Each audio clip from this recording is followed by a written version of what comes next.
Alright, it's Christopher Fox once again, and this is a request assigned for Daniel. And in this video is Peter Curtin, the Vampire of Dusseldorf. Okay, let's check it out. I'm not gonna do yay because it seems like it's disrespectful, so it's gonna be fucked up. True crime. A man so horrible, he was referred to as the Vampire of Dusseldorf. Today we discuss the Dusseldorf, monster okay. that was Peter Curtin. Let's open the serial killer file. Oh my god. This guy, what's his name? Yeah, I know him. I don't know him, but I know who he is. He's a YouTuber. I don't know what this guy did. It's so sick, but we'll find out.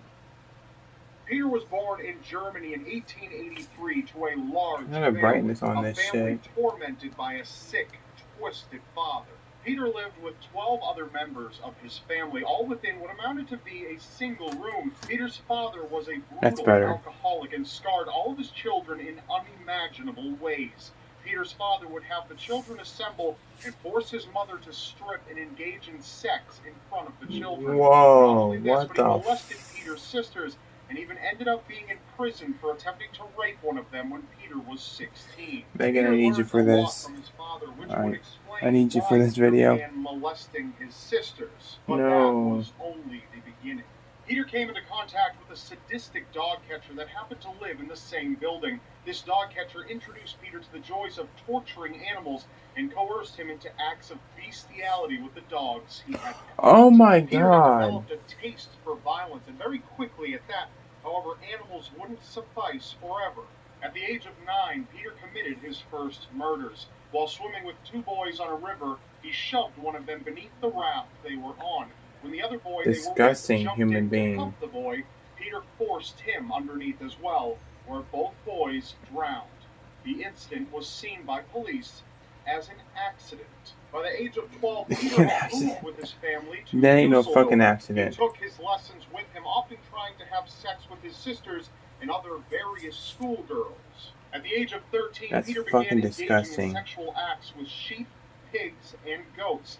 He expressed a special type of satisfaction whenever he would stab a sheep to death while he engaged in sexual intercourse with it. Peter eventually ran away from home to escape his father's violence and met a prostitute. The fuck is wrong with people? Violence and perversion, a perfect fit.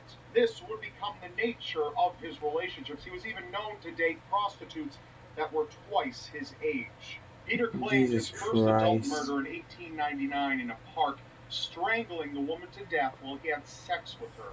Peter would find himself in and out of prison, at times for theft, at times for fraud, and one time in particular for attempting to shoot a woman with a rifle. Peter was drafted into the military once he was released from prison, but soon deserted and began setting fires to barns and other buildings where he had hoped homeless people might be sleeping inside. He wanted to hear them burn alive. Peter was eventually sentenced to 7 years in prison for a theft charge where he claimed to have poisoned a number of inmates in the prison hospital. Upon his release, Peter kicked into the next gear, raping a servant girl and accosting women at a local restaurant. When a waiter stepped in to intervene, Peter drew a pistol and chased him off with gunfire. Peter earned a whole entire year in prison for the trouble he had caused. A year later, now 1913, Peter was again released, where he broke into a pub while the owners were away. He crept into their living quarters and found their 13-year-old daughter asleep in bed. He cut her throat and sexually assaulted her dead body. And so need Megan for this. This is traumatizing for me. He dropped a handkerchief at the scene. Upon it were his initials. It didn't quite matter, however. The girl's father, who owned the pub, had recently engaged in a severe argument with his brother.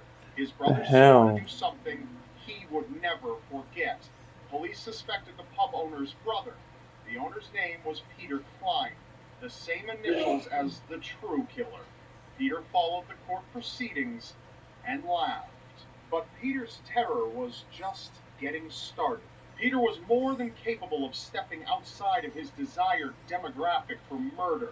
He didn't need his victims to be young, defenseless women. He even hacked a man with a hatchet and immediately reached climax at the sight of the blood. After attempting to strangle 2 women sometime later, Peter was sent back to prison for 8 years for unrelated charges. The authorities still had no idea that Peter was a killer with an insatiable thirst for death. In 1921, at almost 40 years old, Peter was released from prison once again. Peter had found romance and true love once again with a woman who had served 5 years in prison for shooting her fiancé. Peter proposed to her repeatedly, each time being denied. This was until he threatened to murder her. She then decided that saying yes was her best option, and so the two were happily married. It had seemed that the married life had calmed Peter down, for a few years anyway. In 1925, after sexually assaulting 2 servant girls, Peter returned to Dusseldorf for his final reign of terror. 4 more attempted strangulations, along with over 15 buildings being burned to the ground. Peter was on his way. It took 4 years until he would hit his stride. He stabbed a woman 24 times and left her for dead in the street. Fortunately for her, she survived the attack after months of care. Not so fortunate was the mechanic Peter stabbed 10 days later. He died of his injuries. A few weeks later, the body of an 8-year-old girl was discovered raped and stabbed 13 times. Another victim. Why is it the kids, though? Lust. He attempted to burn her body to dispose of evidence. Though all victims had been stabbed in the temple, police failed to see a pattern because of the difference in the victims. It would be a few months before Peter resumed his reign of terror. He strangled a woman and dumped her body in a river. 3 people were stabbed repeatedly in Dusseldorf in hit-and-run attacks, but all thankfully survived. 2 young girls, one aged 5 and watching cute cat videos after this. were both found dead near their homes with their throats cut. Peter harassed a woman for sex, which she denied by saying, "I'd rather die." He stabbed her several times before he fled. Though she survived and gave a good description of her attacker, police rejected the idea of a single killer being responsible. The next month, Peter strangled 3 more women, but all survived. He killed a 4th victim by smashing her head with a hammer. The following month, he killed another woman with a hammer, and then attempted to kill 2 others, but they survived.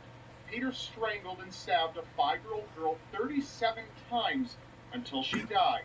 When police discovered her body, they also discovered another girl stabbed 20 times, raped, and then buried. Damn. He was said to have even drank some of the blood of these victims. Jesus. Peter's luck had eventually I have no ran out words. when his final victim, who he invited over to his house and then took a stroll with through the woods, was able to fight him off. He let her go when she assured him that she had forgotten where he lived. But of course, she hadn't.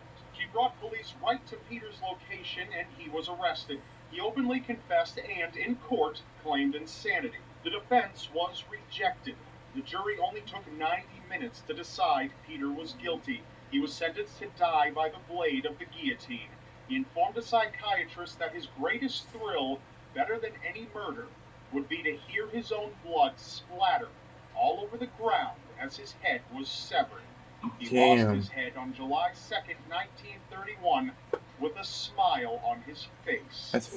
That's creepy. However, be sure to keep a lookout for the next serial killer file. Much like the killers themselves, you just never know when one might pop up. If you have a suggestion for a serial killer you would like to see featured in a future episode, do Rainy you can Stairs tweet it to me at or Mr. Anime. And don't forget to subscribe because you won't want to miss who's next. Case closed. Okay. Megan, you stay right there as I do the outro. Yeah, that was fucked up, man. That is one sick human being, man.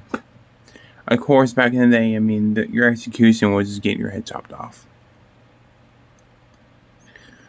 Damn. Yeah, next video will be more of an uplifting video where I will review the first 2 episodes of Goosebumps. A new TV show. Stay tuned for that. Thanks for watching, guys. Take care. And me and Megan will see you in the next one. Bye-bye.